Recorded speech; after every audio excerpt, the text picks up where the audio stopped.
The final stage of the KAP sani2c OG saw the UCI men's elite race start nearly 2 hours after the last of the amateur batches.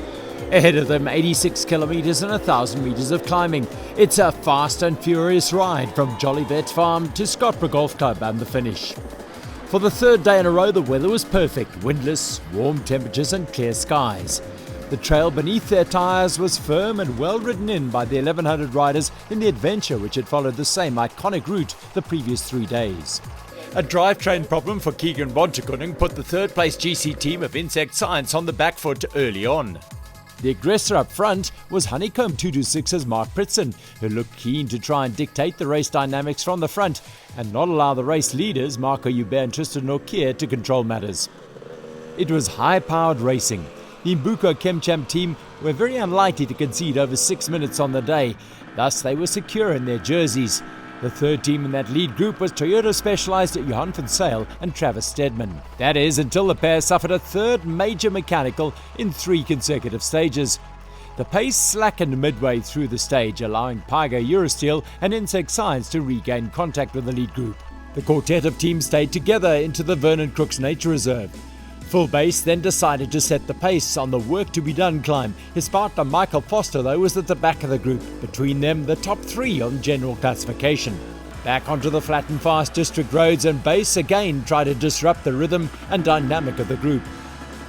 Dropping down out of Mtagagi Bush, it was Wessel Buerter, Base, Nokia and Pritson. The latter and partner Buerter were leaving nothing behind in their efforts to break the leader's hold on the race. Hubert, Nokia and Base were happy to follow their wheels. The Insect Science pair's tough day continued as they had to chase back again after having to change a broken wheel on Dutoy's bike.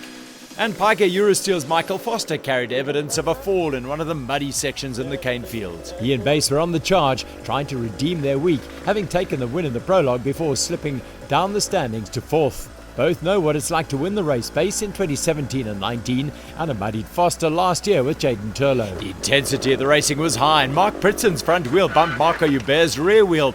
It could have ended so much worse for the Honeycomb 226 rider and Tristan Nokia behind him. An awkward fall on a flat straight road was a lucky escape.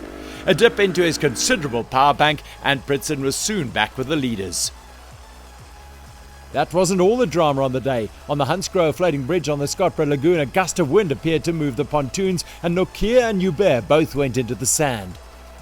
In a flash, they were back on their bikes, but their chances of a stage win were gone. And it was Mark Pritson and Wessel Buerter of Honeycomb 226's who took the honours in a super fast 2 hours and 41 minutes. Despite that late mishap, Mbuko Kemcham's Marco Hubert and Tristan Nokia finished a few seconds after them to confirm their overall victory in the 2025 KAP sani2c OG race.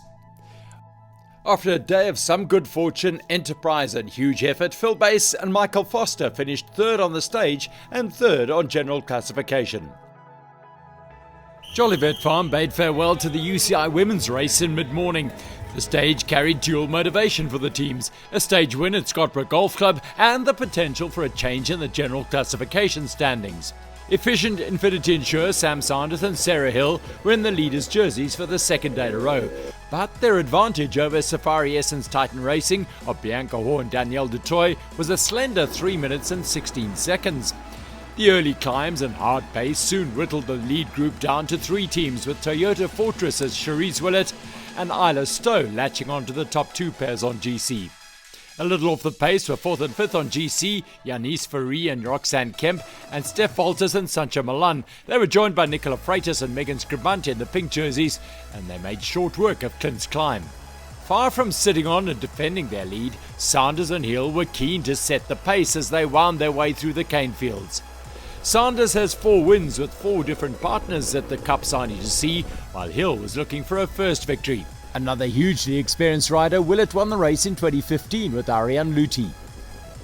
Sanders made every rise on the route count as she drove the pace with relentless determination. Hill hung on doggedly, and Willett and Stowe were fighting for every second. But the accelerations took a toll on Dutoy, and she and Hall began yo-yoing, a sign that their hopes of clawing back any of the time on the leaders was gone. Confirmation of that came in the Vernon Crooks Nature Reserve, as Dutoy began dropping off the pace. On the steep and rough work to be done climb, Sanders was again an irresistible force. Hill hung on doggedly, and Willett and Stowe were fighting for every second. Hall had to make a decision: stay with the Toyota Fortress pair or ease off and allow her struggling partner Du Toit to recover. This is the essence of two-person stage racing. Under the bridge, under the R612, the mud was evidence of the heavy rains of a week ago. The cane fields were tricky as well, with ruts created by riders ahead, making life difficult, particularly for Du Toit. A short hook right ended in a soft landing in the cane.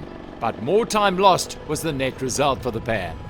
Sanders and Hill knew that, barring a catastrophic mechanical, they were on their way to an overall victory. What was still uncertain, though, was who was going to win the prestigious final stage at Scotbrook Golf Club. Sam Sanders and Sarah Hill confirmed their status as the dominant team in the UCI women's category. The efficient Infinity Insure team took a third stage win in a row, and with it the overall title, a second in a row for Sanders, and a fifth overall, and a first for Hill. Isla Stowe and Charisse Willett were exhausted but delighted second place finishers on the stage, while prologue winners Bianca Hoare and Danielle Du Toit took third on the day and second overall.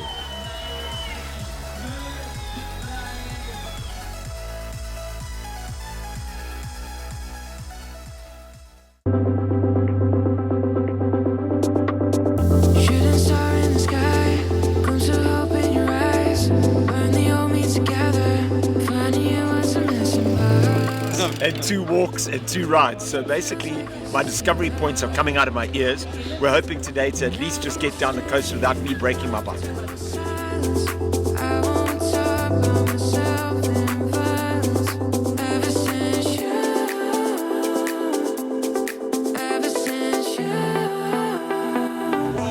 Away you go! Have a beautiful day. Just make your day happy.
Gotta stop my Strava.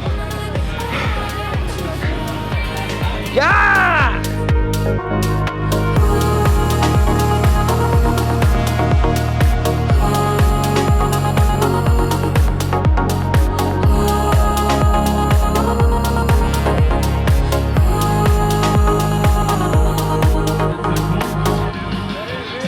Well, that Colin will right shoulders.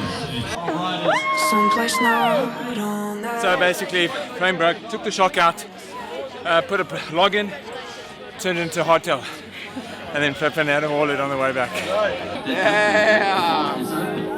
To run away, to run away, to run away.